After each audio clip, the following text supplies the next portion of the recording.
Beneath the sunlit plains of Cappadocia lies a hidden world, a sprawling subterranean city carved deep into volcanic rock. This is Derinkuyu, a marvel of ancient engineering and resilience.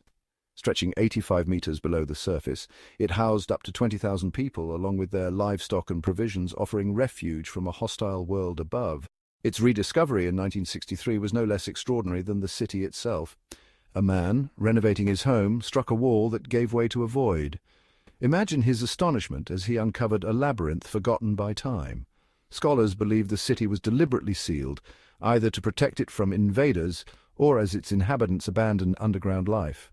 Over centuries it faded into local legend, its true scale obscured until that fateful discovery. Derinkuyu wasn't merely a collection of caves, it was an underground metropolis built with precision. Rolling stone doors weighing hundreds of kilograms could be moved by a single person from within, sealing off sections to thwart invaders. Narrow tunnels forced attackers into single file, leaving them vulnerable to defenders who knew the layout. Air flowed through ventilation shafts extending to the deepest levels, ensuring the city's inhabitants could breathe, even when besieged. But why did a civilization go to such extraordinary lengths to live underground? Was it the unrelenting invasions that plagued the region, the threat of volcanic eruptions, or the unforgiving extremes of Cappadocia's climate? Perhaps all three. Derinkuyu was more than a shelter. It was a fortress of survival and ingenuity designed not just to protect but to endure and outlast the chaos above.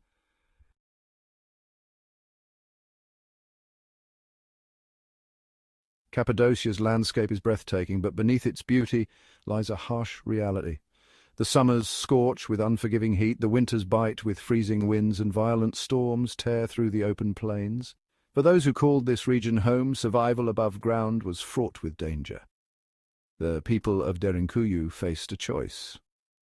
Endure these challenges on the surface or seek refuge deep within the earth. They chose the latter, finding stability in the volcanic rock beneath their feet. Underground, temperatures remained a constant 13 to 15 degrees Celsius, an environment immune to the extremes above.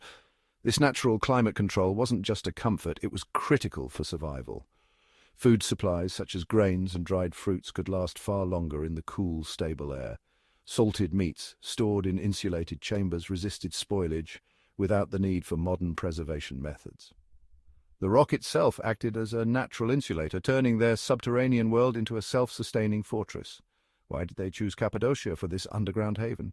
The answer lies in the region's unique geology. The volcanic rock, known as tuff, was soft enough to carve yet durable enough to support vast chambers and intricate passageways. It wasn't just a material, it was a lifeline offering the perfect balance of practicality and longevity. By retreating underground, the inhabitants of Derinkuyu transformed nature's challenges into advantages. In a world of scorching summers and frigid winters, they built a stable refuge that defied the elements. This was more than adaptation, it was ingenuity at its finest, a testament to humanity's ability to thrive in even the harshest conditions.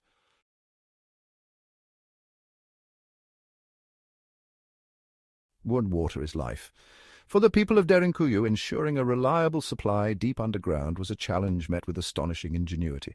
Hidden beneath the city were wells that tapped into subterranean rivers, providing clean, fresh water.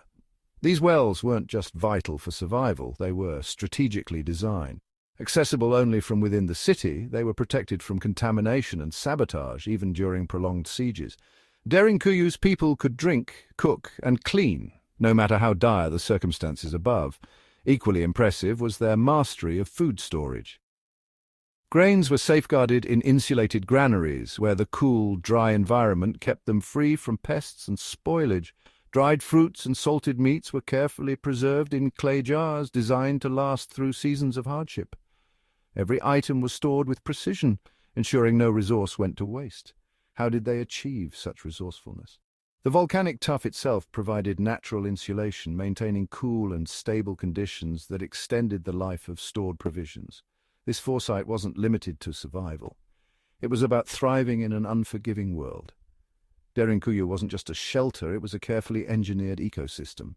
By anticipating every challenge, the inhabitants of Derinkuyu turned an underground labyrinth into a model of resilience. Each well, granary, and storage chamber stands as a testament to their ingenuity, reminding us that survival isn't just about reacting, it's about preparing for the unthinkable.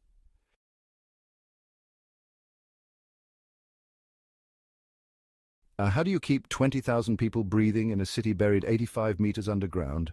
For the inhabitants of Derinkuyu, the answer lay in one of their most ingenious feats of engineering, its ventilation system.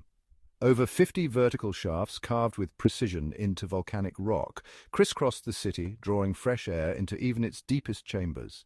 These shafts weren't randomly placed. They were meticulously positioned to create a natural airflow system that allowed the entire underground network to breathe. But air wasn't their only challenge. Cooking fires, essential for preparing food and keeping warm, produced smoke that had to be dispersed without betraying the city's location to enemies above. The builders devised hidden channels to carry smoke away from living areas and release it inconspicuously into the open air. This dual-purpose system ensured the city remained both livable and undetectable, even during a siege. What's remarkable is how these systems achieved such efficiency without modern tools. Using only basic techniques and an intimate understanding of the natural environment, the builders of Derinkuyu created a design that remains a marvel of simplicity and effectiveness. Without these lifelines, survival underground would have been impossible. In Derinkuyu, air wasn't just a necessity. It was a carefully managed resource, as critical as food or water. By mastering the unseen forces that sustain life, its inhabitants turned an inhospitable environment into a sanctuary. This was no ordinary feat, it was survival elevated to an art form.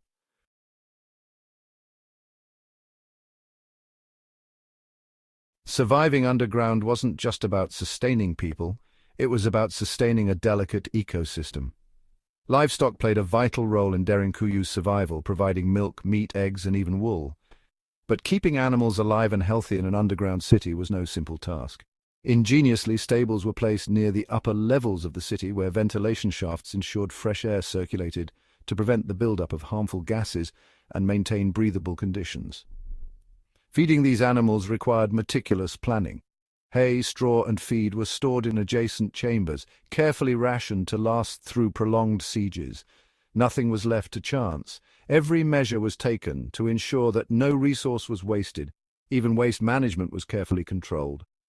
Designated chambers kept animal waste isolated from living and storage spaces, preventing contamination of air, water, and food supplies.